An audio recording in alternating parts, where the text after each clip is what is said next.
Hello বন্ধুরা, Payoneer আরেকটি ব্লগে আপনাদেরকে স্বাগত জানাই। ঘুম থেকে উঠে আজকে আমি সকালবেলায় স্নান সেরে নিয়েছি।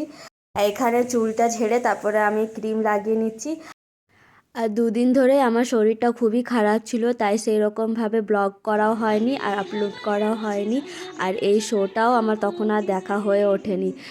আর টিভিতে এখানে রিক্যাপ চলছিল, তাই রেডি হওয়ার সাথে সাথে আমি এখানে টিভিটাও দেখে নিচ্ছি। আর চুল বাঁধা হয়ে যাওয়ার পরে আমি তারপর পুজো করতে যাব। আমার এখনও পুজো করা কমপ্লিট হয়নি। আর পুজোর বাসনগুলো এখানে ধুয়ে এনে রেখেছি।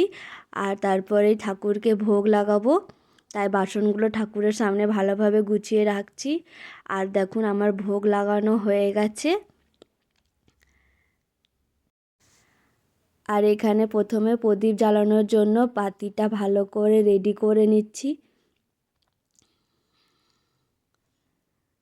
আর বাতিটা আমার তৈরি করা হয়ে গেছে। এরপর প্রদীপটা জ্বালাবো আর তার সাথে সাথে ধূপকাঠিটাও আমি এখানে জ্বালিয়ে নেব। এবারে ঘরের গ্রসারি আমি অনলাইন থেকেই অর্ডার করেছিলাম, তো সেটাও আজকে আসার কথা আছে। তাই তাড়াতাড়ি করে এখানে আমি পুজো কমপ্লিট করে নিচ্ছি। আর পুজো কমপ্লিট করার সময় আমার দরজার যে কলিং বেলটা আছে খুব জোরে জোরেই বাজছিল, তাই তাড়াতাড়ি পুজো কমপ্লিট করে দেখি যে এখানে ফ্লিপকার্ট থেকে যে গ্রসারি আইটেমগুলো অর্ডার দিয়েছিলাম সেইগুলো এখানে চলে এসেছে।